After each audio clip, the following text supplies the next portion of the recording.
Audiobook Academy Biography presents Aristotle Onassis. Jacqueline Kennedy married Aristotle Onassis, the Greek shipping billionaire, in 1968. Aristotle Onassis founded his own tobacco company in the early 1920s. Soon after, he learned that carrying tobacco brought in more money, so he transitioned into the cargo ship industry. In 1968, the shipping tycoon married the widowed Jacqueline Kennedy, whom he had dated numerous times. Life in the earlier years. Everyone nicknamed him Ari, and he was born on this date in Smyrna, Turkey, in 1906.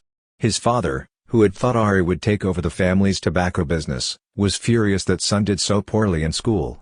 Onassis opted to go to Buenos Aires, Argentina, after the Turkish invasion of his hometown in 1921. While working as a telephone engineer, he met his future wife. He was a poor but cunning thief who listened in on business phone calls and utilized the information he gained to set up his own lucrative business transactions. Aristotle Onassis' riches improved quickly, and he began to enjoy a comfortable lifestyle, complete with designer clothes. Early on, he was able to transform himself into an important businessman during the day, while still working the phone lines and coveralls at night. Initial wealth in tobacco. In the mid-1920s, Onassis overheard a phone conversation about a new talkie in which the main character smoked a cigarette. That was the seed of his first great idea. Initially, Onassis had no intention of creating a female-targeted cigarette brand. Claudia Muzio, a well-known opera soprano, was chosen as his model. He showed up to her dressing room with a huge arrangement of flowers in order to persuade her to smoke his brand in public. Onassis managed to seduce her. She, of course, was a fan of his brand of cigarette. Onassis's tobacco business made him a millionaire by the age of 25, thanks in large part to their friendship. His affluence helped him recognize that the shipping magnates that hauled tobacco made more money than the cigarette makers. At the height of the Great Depression, he came to this insight. In the midst of the shipping crisis, Onassis was able to purchase 6 ships at a fraction of their typical price. World War II boosts the nation's wealth.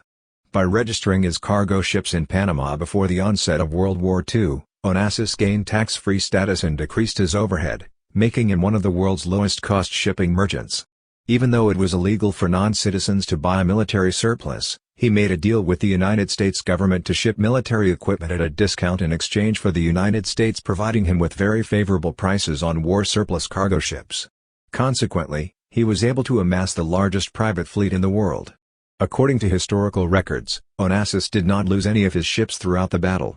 One theory holds that this is the case, although no solid evidence supports it. Other possibilities include being extremely fortunate or having made deals with both sides. Private life. Greta Garbo was one of the many renowned ladies Onassis dated early in his career. In 1946, he met Athena Lavanos, the daughter of the world's richest shipping mogul, a lady half his age. Both of them got married and had a family. However, they were soon both involved in extramarital affairs. After meeting Maria Callas, one of the world's most renowned opera singers, Onassis married her. When Onassis realized how much he loved his connection with Callas, he started to show it off. In 1960, Athena divorced him because of her embarrassment. When Onassis met Jacqueline, the American Queen, few months before JFK's assassination, he became close friends with the Queen. Onassis comforted Jacqueline through her grief following the assassination of JFK. They become closer and eventually fall in love. Onassis' private island was the setting for their marriage in 1968. The revelation was met with a strong backlash from the American populace. An impassioned headline in one newspaper begged, "Jackie, how could you?" Despite his reputation as an obnoxious child, Onassis insisted that his son, Alexander, work for him as an adult. Alexander was killed in a plane crash in 1973. Onassis was heartbroken to learn that his son and heir had passed away. Death. Onassis passed away 2 years later, on March 15, 1975. Maria Callas, his genuine love, was supposed to have never fully recovered from his death, according to legend. Her death came about 2.5 years after she was born. Thank you for listening in Audiobook Academy.